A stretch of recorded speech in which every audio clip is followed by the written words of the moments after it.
The daily edition of Market Wrap with Mo Ansari.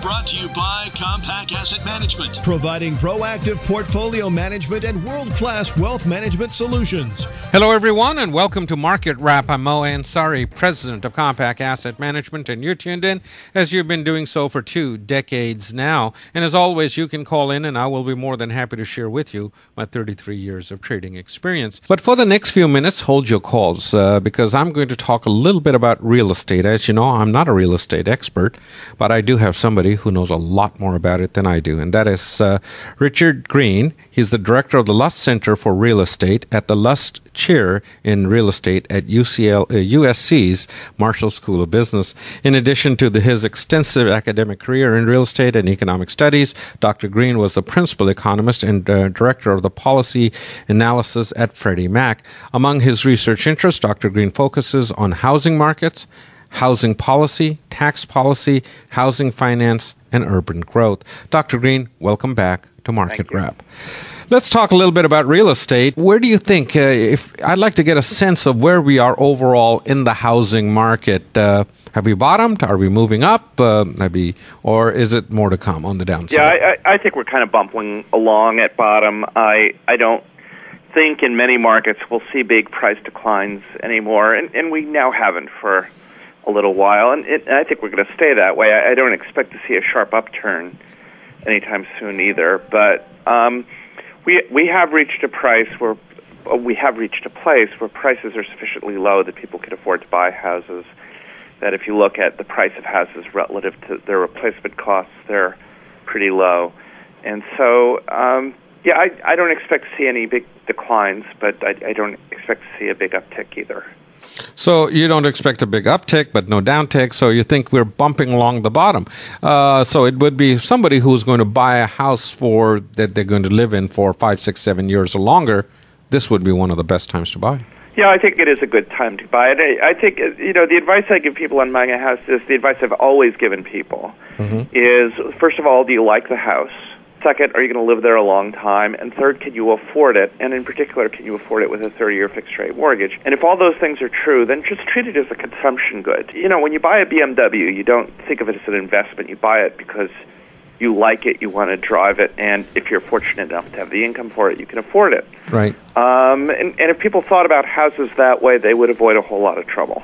So if you're going to live in it, you're going to enjoy it. What about the appreciation? That had become such a big part of all of our savings, where we said, you know what, I've got this $500,000 extra sitting in equity in my house, so I could go and spend that extra money and that appreciation.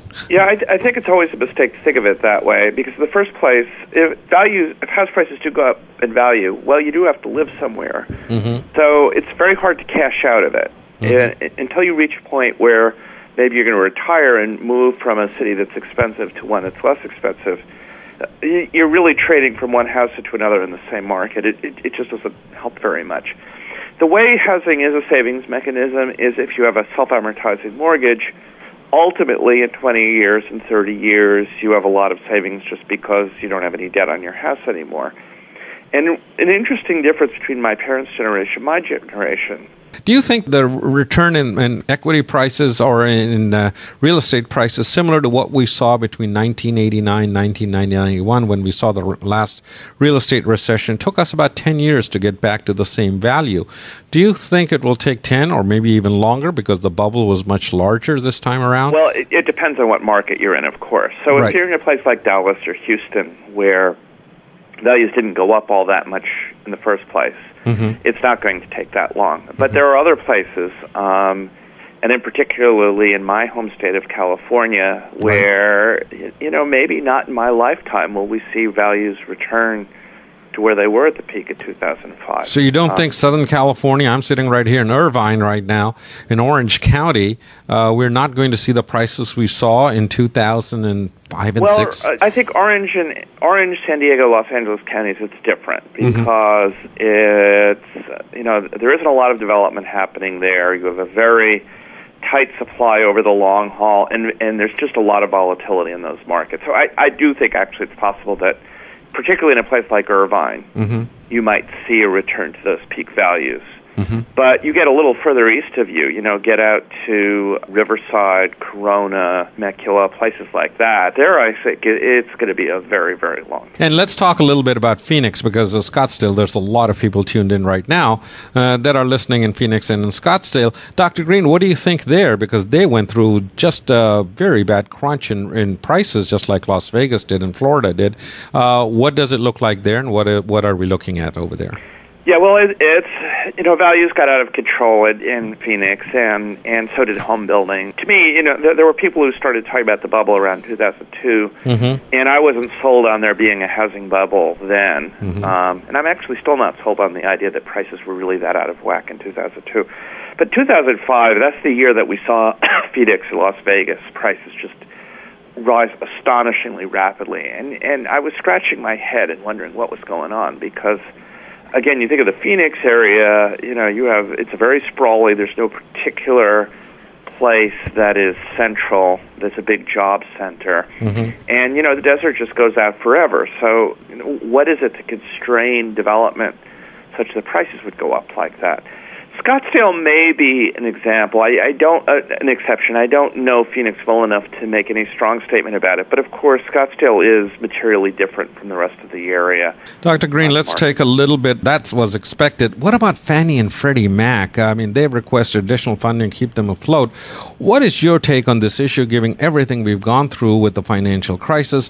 What does that do to Fannie and Freddie? Because 96% and 96.5%, I believe, of the financing that is happening right now ends up in Fannie, Freddie, or the FHA. Right. We're spending $8 to $10 billion a quarter that they're losing. Yeah, I don't envy the people who are trying to solve the problem right now, because there is a quandary. On the one hand, we do have to do something about them. I think ultimately wind down their portfolios. The guarantee side of their business, where they're basically ensuring mortgage investors are going to get their money back, I think there's a role for the government. The problem is you're sitting in Washington right now, you're looking at a market that's very fragile at the moment. And as I said, I think it's bumping along at bottom, but you don't want to test what would happen if you just pulled all the financing out from underneath it. At least I don't think you do at the moment. Yesterday, the Senate voted down Senator McCain's amendment to shrink Fannie and Freddie and cap the taxpayers' losses. They did vote to authorize the Treasury to conduct a tough study. Is that going to be enough to sort of... Yeah, well, I don't know what we've been studying the Fannie or Freddie issue for a while now. And, I thought that we would have some sort of resolution at the end of this year, at the end of 2010, because in 2009, people were saying we will absolutely positively come up with a policy by the end of 2010, and then it got pushed back to 2011. Does this become another entitlement program that people say, look, we are entitled to this like Social Security and Medicare, and nobody can cut it. We want to buy homes, and the government has to guarantee our loans.